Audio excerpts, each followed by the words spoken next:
Good to talk with you today, and so happy to have you here on the podcast. Thank you for joining me. Thank you for having me. I'm excited to talk to you.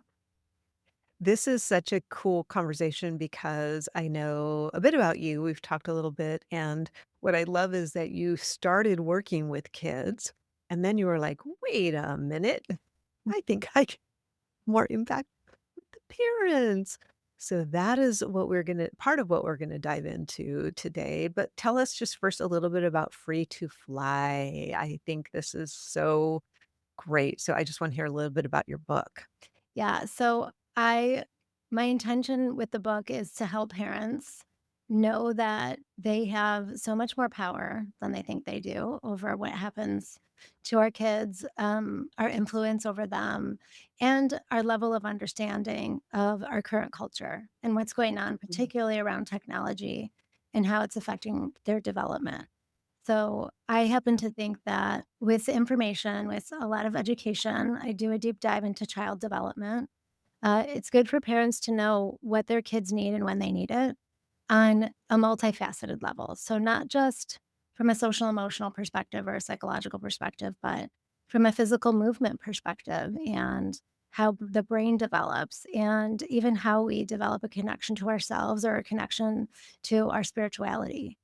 And so I think that with that information, parents can connect back to their instincts to read more of what their children need and when they need it. And then it becomes a little bit easier to have better boundaries and rules around screen time. And I talk even about nutrition and like the access to junk food that I think is just more and more increasing. And Yeah. just, a lot of education around how this really does affect mental health. And so here I was seeing kids in a mental health setting for therapy. And I thought, well, this is just so much deeper than just what talk therapy can offer, and so much deeper than just mind. That it really does have their mental health has a lot to do with what they're eating, how they're sleeping at night, and what their exposure is to technology. And particularly, not just around the content of what they're seeing online, but what they're not doing in the real world because they're online, and then how that Mm. infiltrates the development. Yeah. Yes. Well, I have a million questions about all of that, but the first one I want to ask is what were you seeing? Because as a therapist, you're seeing kids over and over and over, and I'm sure you see patterns emerge. So while you were still working with kids and young people, what was it that you were seeing that made you kind of pause and go, wait a minute, what I'm imagining you might have thought is like, I'm seeing them too far downstream. Like this is already going on. So what were the things that were coming to the surface that made you start to think, what is going on here? Yeah, that's exactly what it was. It was I was seeing them downstream, and in some cases, it was almost I wouldn't don't wanna say too late, but certainly too late to, prevent them from having to go through so much pain. And Yeah. the 2 major themes that were occurring were anxiety and, depression. And depression kind of more, from a perspective of personality, like, or character, traits that were dysfunctional. So, Okay. what that means is, uh, sure, there was depressed feelings, but the feelings were more related to, like, at the very core, a feeling of rejection and abandonment. And Mm. mainly with girls, adolescent girls, and because of social media, not because they were being abandoned or rejected by parents or caregivers. These character traits, or what we would consider personality disordered traits, um, really are born from extreme abuse and neglect. But I was seeing it from families that were intact, from loving, supportive parents. And what I realized was their relationships are so fractured and transparent and fragile that a friend can just ghost you, eliminate you from the group, without even a conversation. All of their forms of rejection are very subtle. They could be in an emoji. They could be in a Mm. like, oh, they got kicked out of the group chat or just plain ignored. And so because of this, the girls would go sort of from friend group to friend group and repeat this pattern and develop this fear of rejection, abandonment. And so what happens is, from a psychological perspective, they get depressed, but in a way of protecting themselves with emotional manipulation to prevent from those feelings of rejection, abandonment, and that pain. And so the girl groups became very toxic. And I would get, one or two, or even like many of the girls in that group, I would get referrals for them. And then I would start hearing about all the sort of toxicity that was going on in their relationships because of this fear of rejection. And then on the anxiety piece, a lot of fear of not being able to like trust yourself. So, a lot of school anxiety because I have a test that day or there's a presentation and I have to get up in front of people and talk to them. And just really kind of run of the mill things that you and I were anxious about when we were kids, but we're able to work through and get to the other side of. But because these kids aren't being taught to cope with their feelings, and they're getting dopamine instead of coping, like, early on, they can't resolve that for themselves, so they become paralyzed. Mm. Yeah, and I think is this what did you see pre and post COVID? Because what I hear a lot of is this just massive increase in anxiety and depression post COVID because the kids are obviously at home. Parents are desperately trying to work and, hold all the balls in the air. And inevitably, kids just ended up spending more time in front of screens and, you know, very isolated. Is that sort of a knockoff effect of what you're seeing too? Absolutely. I saw the same thing before and after COVID. The only difference is it was there were more kids that were Mm, experiencing the things that I saw before. So yeah. and that's how I knew, "Oh, it's definitely the tech." Because when I first started to become aware of this, it was 2014, 2015, and frankly, hardly anyone was talking about it. I mean, I think we had Jean Twenge was the only one. She had done some research and found a correlation between depression and suicidal outcomes in social media. But because it was only a correlation and not causation, she was heavily Right. dismissed, of course. Of Despite the course. fact that clinicians like me I saw it almost immediately. I can't even tell you, Brenda. It was like almost the day that the kids were allowed to have access to their phones all day during school was the day I saw the mental health decline. And Mm, so I was seeing this long before I think anyone else was because I was getting these cases. But after COVID, I think you couldn't look away. It was so clear no. that this was affecting all of them. And you mentioned girls in particular with the depression. What about what is going on with boys and young men in social media? Mhm. I think with social media, it's not so much it affects the girls more because girls are very communal and Yeah. really feel those that need to be socially connected. I think with the boys, and it's not to say social media isn't affecting them. I think, um, in general, the internet or gaming, or just technology usage, is causing them to feel less than. And Mm, that's because boys are very much needing physical activity, competition, and play. So early mhm. on, it's play. As they get older, it's more competition and physical activity, and they're not getting any of that. And even the boys that play sports, sure they're getting it, but it's organized, and they're not really, like, especially during the school day, able to access that like they need to, like, all the time. I always say, if you Yeah. want a boy to learn something, teach him while he's running in a field. And Yeah. It's true. Yes, exactly. yes. That is so true. My second son ended up going to a private school. I don't know if you've heard of the Gurion Institute, No. but it's basically a methodology of teaching boys the way boys learn, and their rule of thumb is they can't be in their chair more than 15 minutes at a time. So they are up and, throwing footballs to learn languages or whatever. Anyway, but yes, because I saw that with my oldest, I was like, "Oh, this is not they can't sit in a chair for 8 hours a No, day. they can't. They That's just insane. can't." No, and the problem is I love that, I'm gonna have to look into that, that is so cool.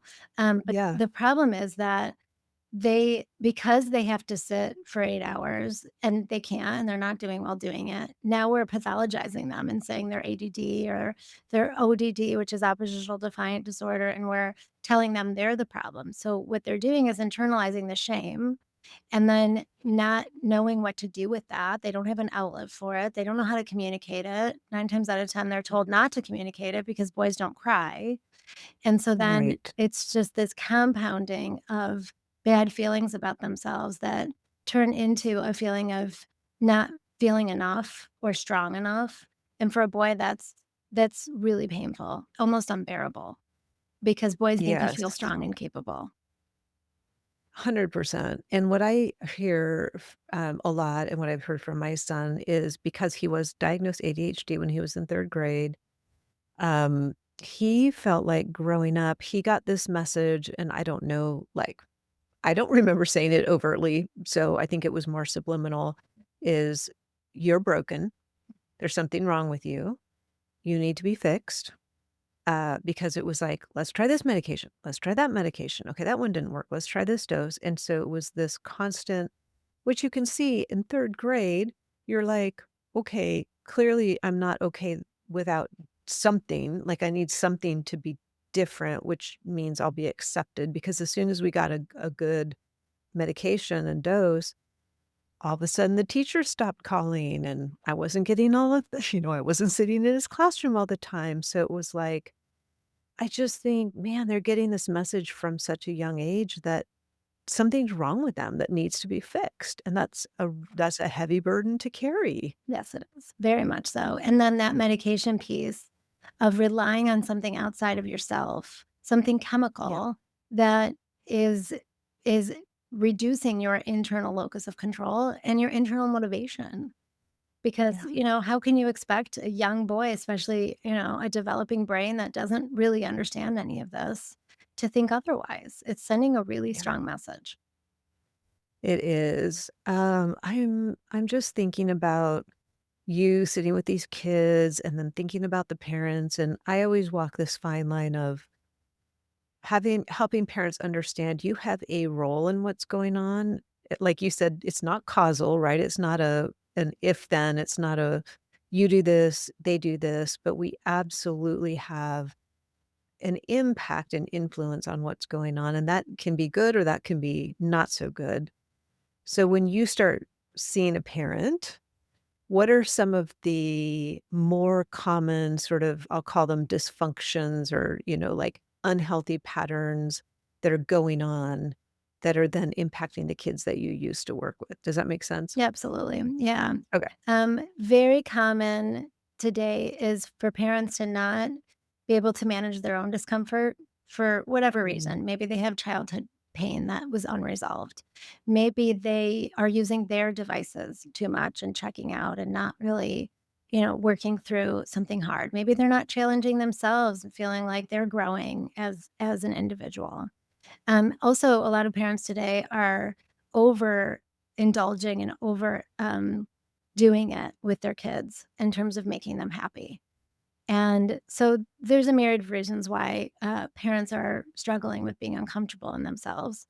But what that does is it doesn't provide an opportunity then for the parent to allow their children to be uncomfortable.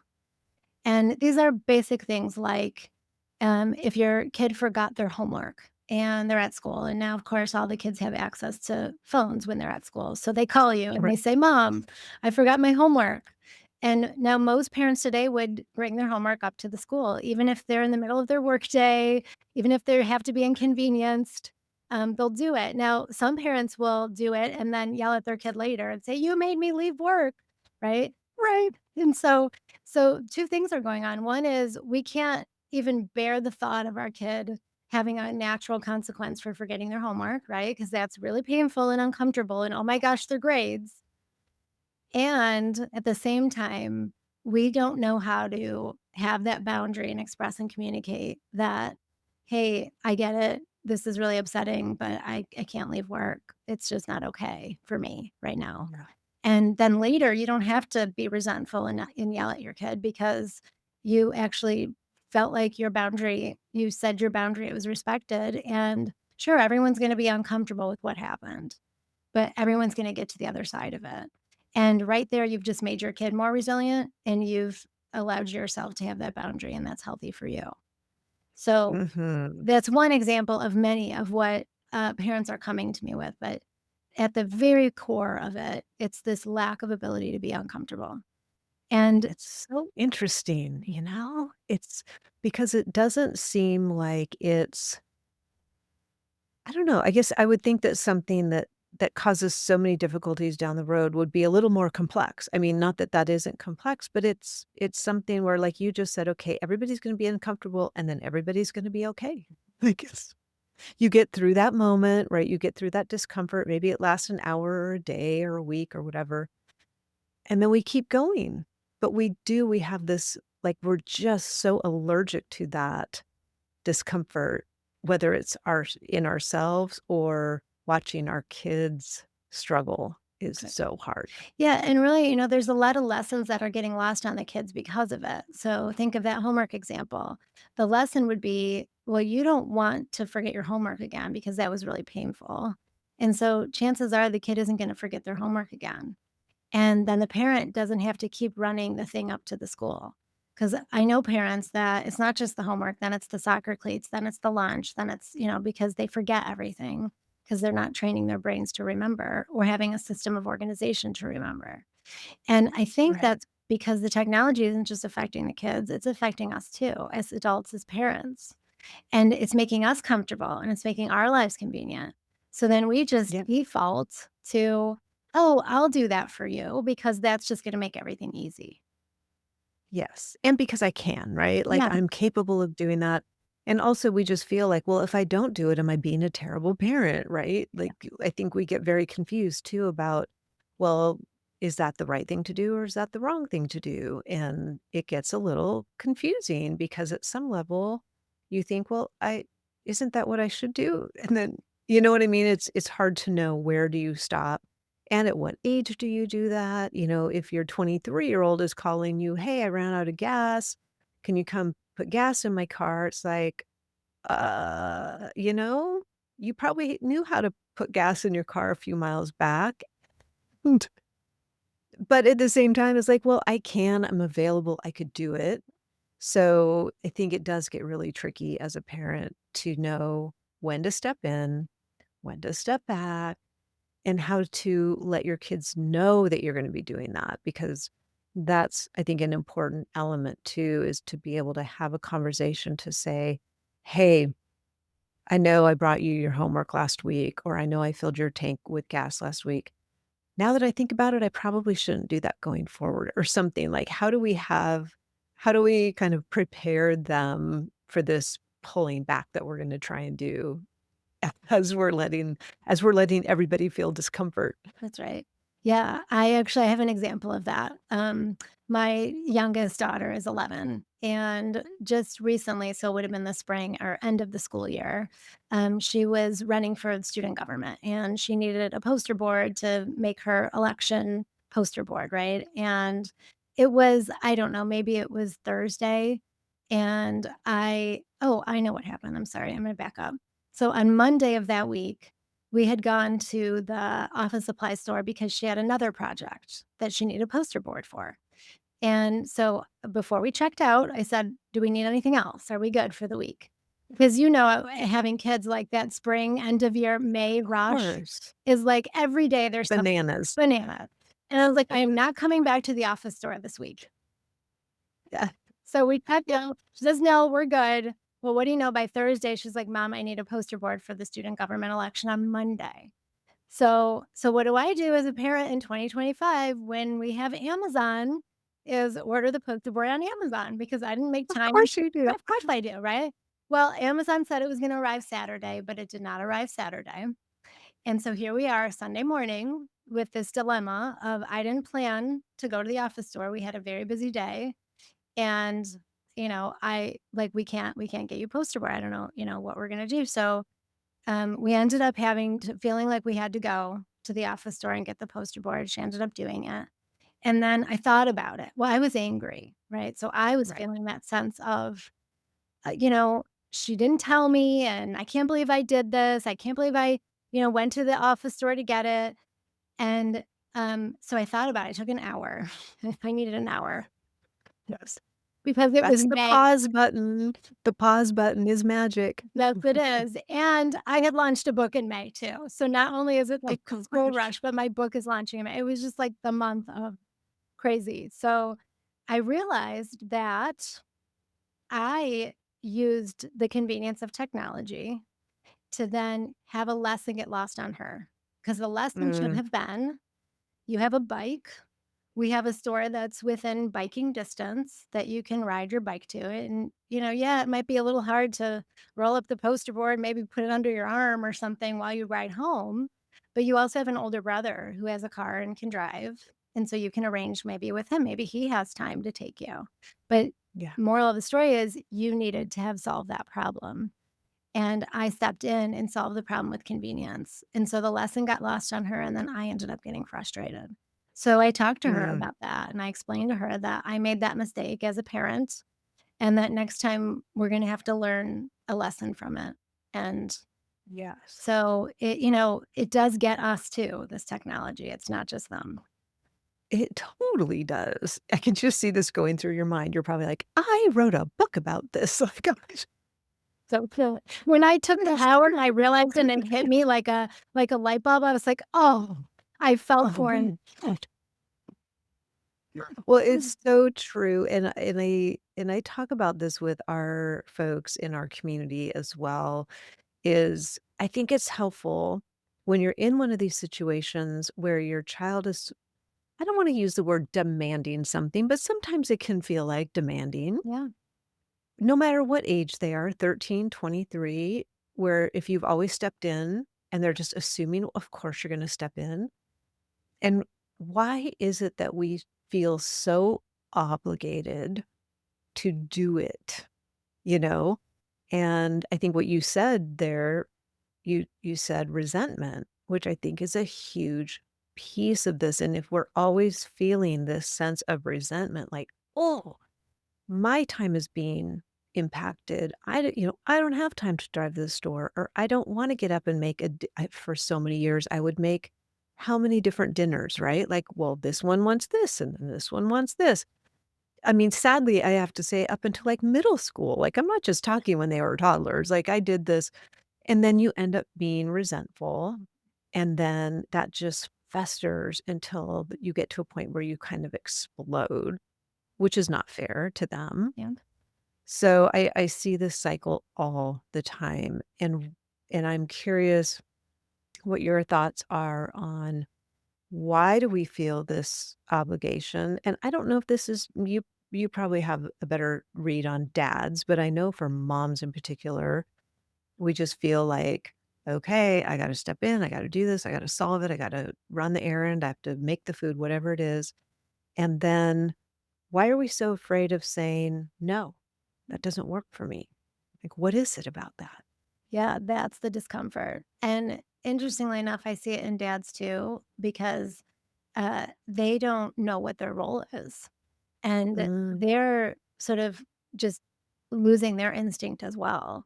Because I think for dads, the instinct would be to say no. I mean, there was a time when the dad was the one that, not that I'm saying kids should ever be afraid of their parents, but the dad was the one they were afraid of. There was yeah. the 1950s mom that would say, just wait until your father comes home. Right. And that wasn't good either. But the point I'm making is that instinctually dads are gonna be naturally more disciplinarian, are gonna naturally be better at saying no, but they've lost their way too, just like moms have. And that Mm, is what I'm saying is, like, at the very core of all of this is a disconnect from ourselves and essentially a disconnect from our feelings, including the negative ones, including the yeah. painful ones, right? So the no is Yeah. painful. It's not fun, right? None of us want to say no. Mm-mm. Being the yes mom is fun and great, and our kids love us, and, I mean, my daughter jokes, "I love you when you're saying yes." And Which you're is like, don't so say that around anybody that's reading my book. yeah, exactly, yeah. I will fully admit she knew it's a joke. But Yes. the idea is that, yeah, that's the fun thing to do, and that's the happy thing to do, and I think also, moms spend on average 120 minutes a day with their kids, and dads even less Right. at 85 minutes, right? Yeah. So, we're getting less and less time because our modern lives are not allowing for a family connection, and then when we have that time, we want to preserve it. We do not wanna have conflict, we do not wanna be in our painful feelings, we don't wanna say no and have them yell at us and say, "I hate you, you're ruining my life."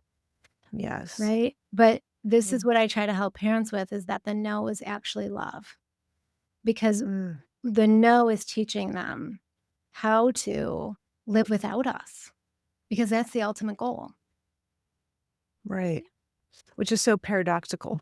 It It's is. like like you're just like you're trying to hold on to them and hold on to them. That was so powerful when you just said that no is actually love. And that I think that's helpful when you're in the moment and you're like, I should say no right now to be able to remember. And that is the loving thing to do Yes.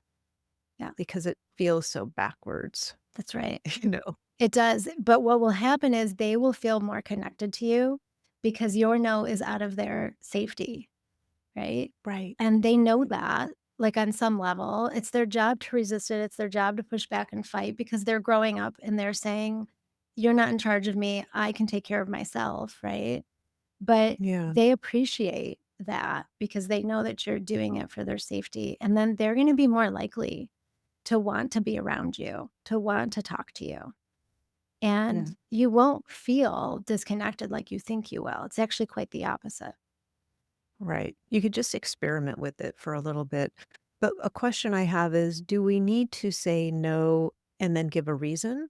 Like, do we need to say, no, I can't bring your schoolwork to the school, or no, I can't come fill your gas tank because, or can we just say, no, I can't? Both. I think it Okay. depends on the situation. I think sure, certainly it's great to explain because you're teaching them that you're a person, you have boundaries, right? And if there's a reason, like, no, I'm at work and I'm about to enter into an important meeting, and my job pays for our house and our food, and I can't not go to this meeting, then that's a good reason, right? But sometimes it's no, because you need to learn the lesson. So just like you said, most parents, I mean, most of parents who are working from home especially, have the ability to be flexible and go and fill the Mhm. gas tank or take the homework to school. So sometimes Right. there isn't a reason, right? It's, "No, I'm sorry, you need this natural consequence." So you can explain that, you can say you need the natural consequence for sure, but there isn't Yeah. always gonna be a reason. And then what I would advise is a lot of like, I always joke that, when we give a reason, and I'm a firm believer in giving reasons, I'm not saying don't, but we've created monsters because then Ooh, yes. because then we've opened the door for them to argue and negotiate and say, "Please, please, please," instead of our parents that said, "No."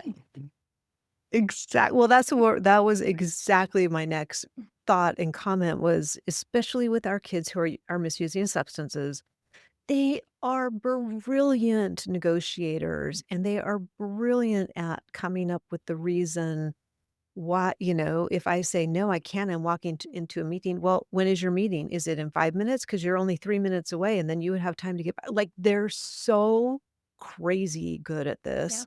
That's why I asked because I think sometimes we do open a door when we give a reason. So maybe we need to practice, n everybody knows their kid best. Like, sometimes, yes, I could give a reason, but sometimes I like what you just said is, "Sorry, that this is the natural consequence of what's going on here," that's right. That's which right. is so hard to say. It is so hard to Yeah. say. And what I find to be helpful in those situations is, like, because 'cause they're gonna come back to you with, "But this and but that," even when you say, "You need the natural consequence." You can say, "Asked and answered." So that's a way for them to know that your boundary is your boundary and you're not going to waver. But it's also a Mhm. way for you to show them that you respect them, that you're not just saying, "Because I said so." Yeah. But you're basically saying, "This is my boundary. I said no, and you asked, and I answered, and it's over." Right. So you're preventing that negotiating child from getting in the door. You've closed the Yeah. door and you've shown them that your boundary is to be respected. Yeah. Yeah.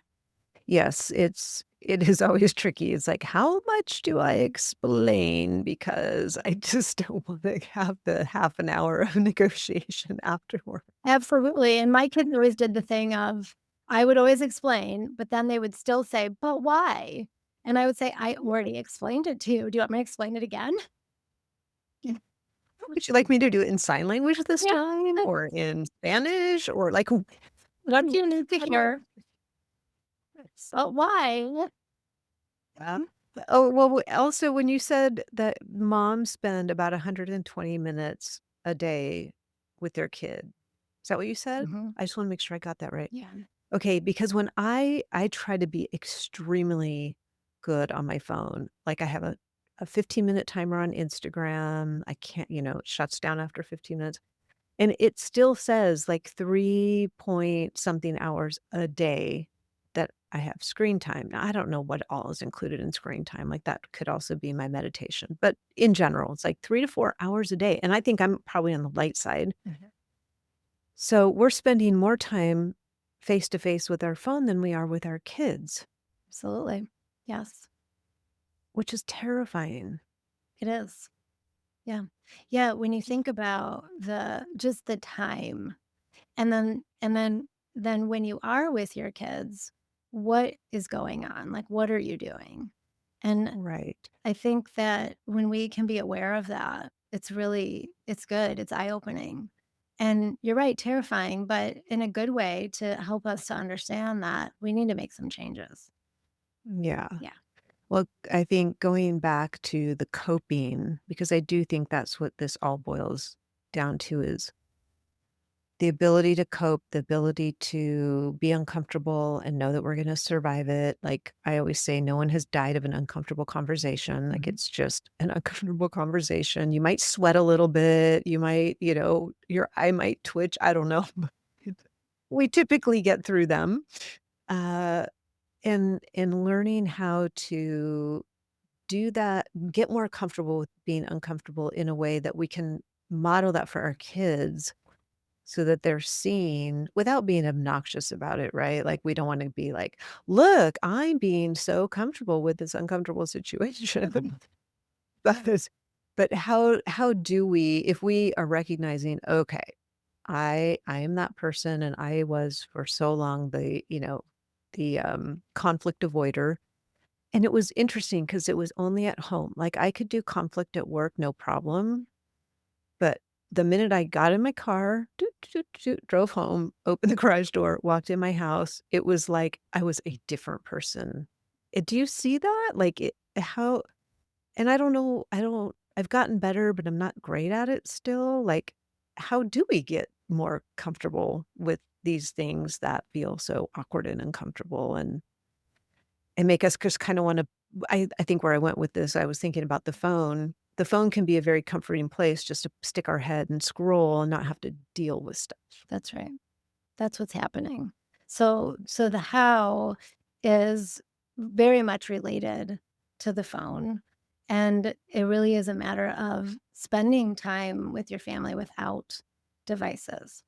Because, once you can do that, then you're going to experience the gamut of what it is to be in a relationship. And there's going to be funny moments, there's going to be nurturing, loving moments, there's going to be angry moments, there's gonna be embarrassing moments, right? And disappointing ones, and we can go on and on. And Yeah, so that's how we learn how to tolerate discomfort because we recognize that we've allowed ourselves to have the good stuff too. yeah. And we're not really allowing ourselves to experience all of that because we're not giving enough time to the connection. Yeah, that makes sense. Where it's a stew, like, there's the stuff in the stew that you like, and then there's the cauliflower or whatever you don't like, and you just gotta kinda go with that as well. That's right. Yeah. Yeah. Oh, And then there's, family dynamic issues, right? So you're describing this experience where you were at work, but that was you. And sure you had people you worked with and you had to interact with, but that was your thing. And then you go home and in an environment where there's other people and there's other personalities, and you're the mom, so you're responsible for how that goes, and that's a lot of pressure, and so that's what's happening in families is we're losing our ability to, like, again, have that connection and have all the feelings. Yeah. Yeah. There's this somehow there's become this expectation, and I think this is a little bit generational, that the family's just always gonna be happy. Mhm. Like, and I don't know if that's Instagram, like, we just have to post all of these happy family pictures or Facebook or whatever it is, but I think somewhere along the line, there became this expectation that happy, doing fun things, everybody's doing well is the norm, and if you don't meet that, then something's wrong with your family, and so, like, for our families with substance use, when that comes into the picture, that just shatters that whole facade big time. Yeah. Like, well, that's not happening here. So when I sort of want to tap into substances a little bit when kids are sort of experiencing this in their family, they're not knowing how to cope with discomfort. Parents don't know how to cope with discomfort. What do you see as far as kids and substances along those lines? Yeah. I think from a very early age, kids are, to your point, there's this image of having a happy family. And if kids are crying, say there's a 3-year-old having a meltdown, now what we're seeing is parents give their kid an iPad and Yeah. instantly they're happy, right? There's a video actually that was going around several months ago, highly disturbing video of this baby, had to be no more than one, maybe even less, lower than one, with an iPad. And then the mom who's like doing the video is basically sadistic, just showing that, like, she thinks it's funny. She takes the iPad from the baby. The baby, of course, has a meltdown, but not just a meltdown of like they were playing with a toy and you took the toy away. Like uncontrollable, like rocks back, uncontrollable crying. And then the mom's giggling and she puts the iPad back in the baby's hands and immediately stops. Oh. And it's the whole video is just to be like, "Ha look, he loves the iPad," or something. And Oh. yeah. And so this Mm, that's, what like, heartbreaking just to hear that. I'm glad I didn't see it. right? Yeah, absolutely heartbreaking. And we all know that, babies are gonna cry if you take something away from them, but that wasn't what this was. You could visibly see that that baby was very much attached and addicted to that device. Mm. So, we might not be that might not be the norm to give a baby an iPad, but it is the norm to give a 3-year-old an iPad. Yeah. Now it is. Mm. And the headsets to match, and we're completely shutting them out of the world, and so what that's doing is preventing them from working through that tantrum that all 3-year-olds are going to have, that all Right. 3-year-olds need to have to learn how to build their tolerance to frustration. And then we put, whatever, a 6 or 7-year-old on Roblox, and they're getting constant dopamine and preventing them from going out and being independent because that's what they need to be learning. And then we're putting a middle schooler on social media, preventing them from working through their insecurities about their identity development because that's when it's starting. And then we're putting a teenager on more tech, just increasingly more to avoid having to grow up and deal with natural consequences and life and having expectations from teachers and coaches. And so we're wiring the brain early on to avoid discomfort and prefer dopamine Mm. and just not getting any kind of tolerance for pain, discomfort, difficult feelings, basically life. Right. And so then, as teenagers often do, Yeah. they start experimenting and they realize that, oh, weed also is a big dopamine hit, Yep. or alcohol is, or whatever. So, like you said, we're sort of wiring the brain for that need for the dopamine, dopamine, dopamine, which is at such an unnatural level that by the time they get to teen years, uh, something like a substance is I mean, it kind of makes sense, right, that they would turn to that because that's where they're getting that kind of a hit of dopamine, and it works so well for a while. Obviously, it's the wrong it's the wrong decision, but it works for them for a while, and so it kind of like as we have to look at that and say, "Makes sense that they would do that." They've been on this path toward that for a long time. Absolutely, and it's so available to them with Yeah. the marijuana vapes, because that really is where they're starting. Gen Z overall is drinking less than any other generation, and it really isn't something to be excited about because, they're just transferring it to marijuana. Yeah. And the Yeah. marijuana, as you probably well know, in the vapes is highly potent and not like the marijuana from the 70s and 80s and 90s and No. very addictive. Um, Yes. and the problem I see happening with this generation is they're getting addicted to marijuana and their parents aren't taking it seriously because their parents think it's not addictive. Yeah. I had a young adult who, I was counseling, and I clearly saw that she was having substance abuse issues, particularly with marijuana, and I said to her, I said, "Coming to therapy with me is not enough, you need more than just that, you need some substance abuse treatment." And, her parents were still paying for her treatment, and she said, "If I tell my parents I need substance abuse treatment for marijuana, they're gonna laugh in my face." Wow. Mhm. Wow. So this is a real problem for Gen Z because their Gen X parents think nothing of it. No, because we're remembering the marijuana of the '80s or the '90s. Well, I don't know my generations that well, but I think it's, like, around the You're '80s right. Yeah, and stuff.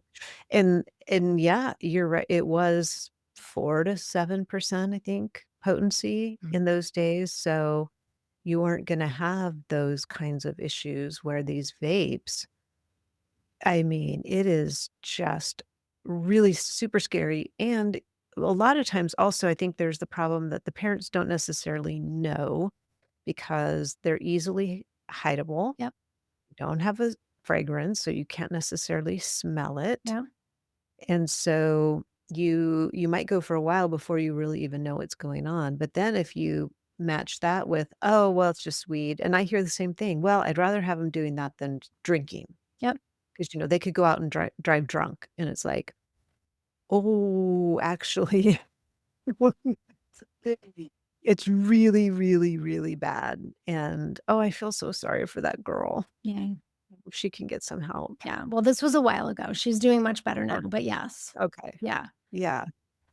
Yeah, yeah, so it's a wake-up call for sure, and, putting your head in the sand about it isn't gonna solve anything, that's and right. also that kind of coming down really hard with a lot of, confrontation doesn't it just that just drives it even more underground, so Yeah, the it feels to me like the root of it does go back to us being able to have those difficult conversations, ask our kids how they're doing.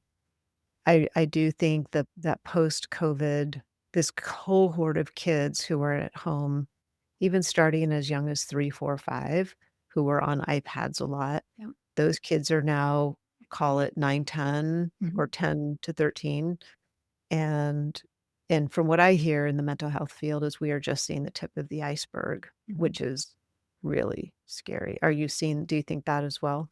Absolutely, which is why I made the change I made. Because 1, we're never gonna have the mental health infrastructure for that, and nor should we, frankly. Yeah. I mean, to me, these are environmental issues. This isn't organic, this isn't biological, this isn't neurological. This is purely preventable. Mm, And that's why I wanna be working with the parents and talking to the parents because we have so much power over this, and we don't think we do, and we think we need to defer to medicalizing it and therapists and psychiatrists, and I mean, in my area, you're lucky if you can get in to get a psychological test for a year. yeah. The child psychiatrists are booked for more than a year. And the therapists are starting to get to that point too. I was in my practice, then this was prior to COVID. I was turning families away. I had a wait list for years. And then Oh COVID was god. just it tipped the scales. in my practice, and I thought, "This cannot go on. There will never be enough mental health care." No, And I mean, that alone says something right there. yeah, Like, that's a big telltale sign. What if you had the perfect world, if you could pick the time, like, the age of the kids where you're interacting with their parents, let's say they proactively come to you, Mhm. right? There's not some horrible thing that's gone on in their household, but what at what age would you of the kids, would you ideally want to start working with parents to really inform them of all of this? Somewhere around, like, anywhere from 3 to 10, is a really good range. Because this is a time when, they're still I would say 9. This is a time when they're still looking at parents as, like, the center of their world, Right. and parents are super influential. I mean, we're always influential, Mm, but before 9, we're very influential. We're everything to them because right. at 9, they go through, a big growth spurt emotionally where they have a consciousness around themselves as an individual, and so they start to Mm, become aware more of the outside world, and not that, again, parents don't have a big role to play in that, but yeah. we're a little less important than we were before. Wow, 3 to 9, that is just incredible, and I mean, I cannot agree more. I just think the more schools could be doing or, after school programming or something to help these kids really learn those coping skills. I know when my son, he went to wilderness therapy, and I went to visit him, and he just said, "Mom, where was I supposed to learn any of this?" Like, Yeah, he didn't he hadn't no one had taught him. I didn't teach him, because I also didn't really have a lot of coping skills, but yeah. it's just so, so important, Well, to this is do where that. this is where I would like to see schools investing more in parent education than investing in teaching kids that, because I Yeah, think if you teach parents, then parents are more powerfully positioned to help their children with that than anybody. And 100%. there's the connection. Like, if you establish that connection and you keep that going because you now understand that they need nature, they need to get out. So go for a walk. I call them Disney days. Parents feel like you were saying they wanna make their kids happy. So when they have time, they wanna have a Disney day with their kids and take them places and spend a lot of money and go overboard.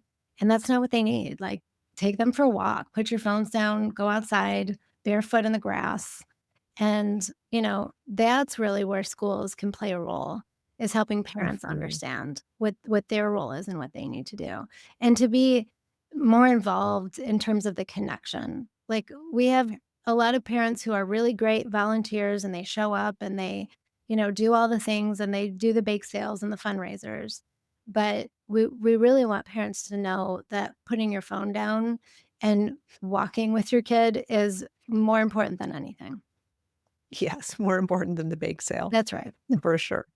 What would you say so if there's the parent listening who's got, a 13-year-old, a 19-year-old, and they realize, "Ugh, haven't really been doing a lot of this," like, we do have a hard time with being connected, we do have a hard time with our technology, and they feel like, "Oh, it's probably too late." What would you say to them? Yeah, I love that. I love you brought that up because it's never too late, and I do think that when we know better, we do better, and we're all always learning and growing, and it's very okay to say to your kid, "Hey, we used to do things this way, and I realize it's actually not working, and so I've learned how to do it this way, and I wanna try it, and we're gonna try it, and let's see how it goes." Mm, Mhm. And if it's something big, like you need to take their phone away or you need to have more limits on it and you're scared that they're going to revolt, then you start with an apology for bringing something into the family that you didn't know enough about. And when we know better, we do better. And you fill them up in the real world. Because I always say, stop telling the kids to get off their phones and show them what it's like to be connected. Because mm, show them, they will choose that. yeah. There's no competition. Beautiful, beautiful. Well, that seems like a really good place to wrap it up. I love that it's not too late. There are things that you can do. It might be uncomfortable, but Yes, we can do uncomfortable. that's right. We can do Mhm. uncomfortable. Thank you so much. I'll put a link in the show notes to the book, Free to Fly, and I hope everybody goes and gets that because this is the foundation. This is where it starts, and we have to be able to be brave, be strong, realize that we can get through it, and just realize how important it all like, it's all we didn't even get to talk about food and all that, but it's all connected. Yes, all connected. Yes. Thank you. Thanks, Thank you for Nicole, having me. appreciate it so much.